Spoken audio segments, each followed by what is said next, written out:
Selamat pagi, berjumpa lagi dengan saya Rizali. Pada kesempatan ini saya akan mereview tentang lanjung, luntung atau etang. Lanjung ini adalah semacam tas tempat membawa barang-barang orang-orang zaman dulu. Ini adalah kearifan lokal ya.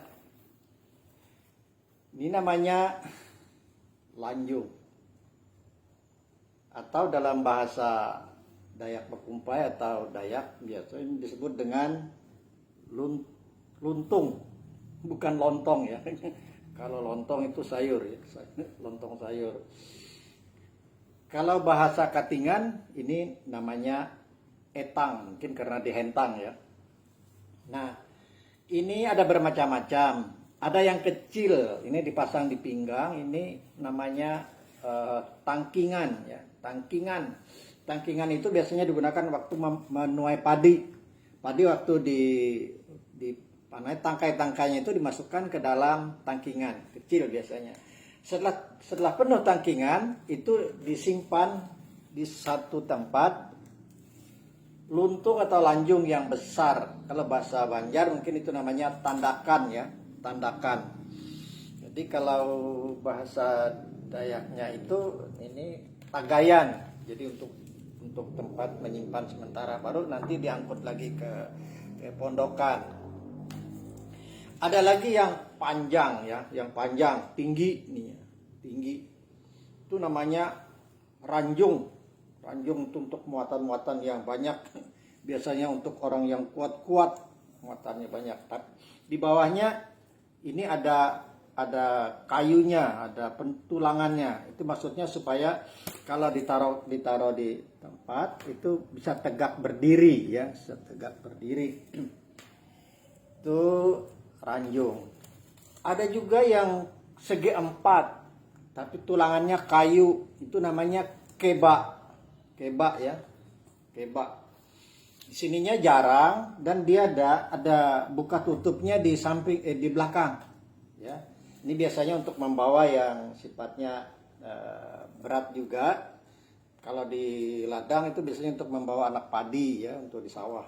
Membawa anak padi itu keba namanya. Nah, ada juga yang ditakuti orang. Itu namanya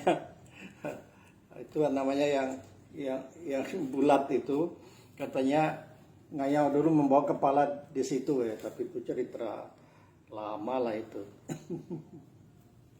Nah, lanjung atau luntung atau etang ini tadi, ini bahasa Katingan tadi etang, ada yang rapat, ada yang jarang. Ini namanya luntung rapat ya. Ini untuk membawa yang barang-barang curai seperti padi, beras, ini dimasukkan dalam sini.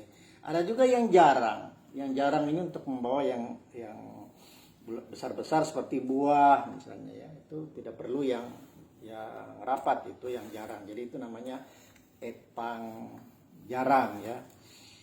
Ini sangat mudah dibawa seperti ini ya, sangat mudah dibawa seperti ini.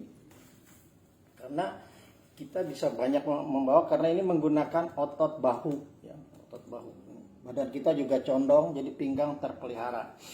Nah, kemudian ini juga kadang-kadang dipakai untuk membawa bayi, anak-anak ya, dimasukkan di sini jadi dia aman di sini ya, aman di sini.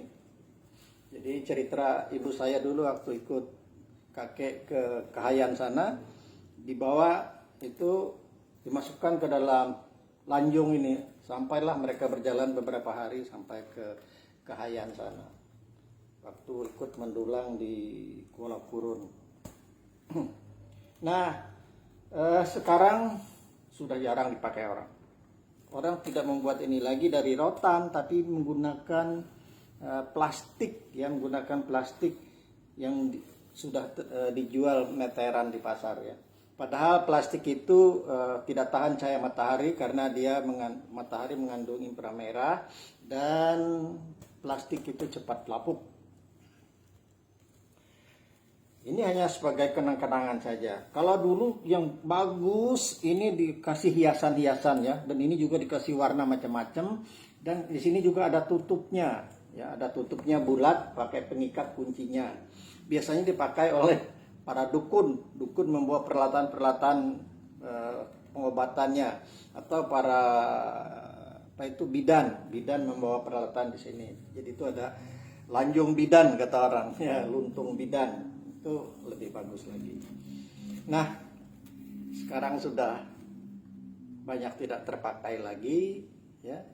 Orang sudah menggunakan yang kulit dan sebagainya. Tapi ini sebagai kenang-kenangan saja, sebagai kearifan lokal kita menggunakan luntung, lanjung, etang. Nah, demikianlah yang berhubungan dengan etang ini. Mudah-mudahan ada manfaatnya. Terima kasih atas perhatiannya. Selamat pagi. Assalamualaikum warahmatullahi wabarakatuh.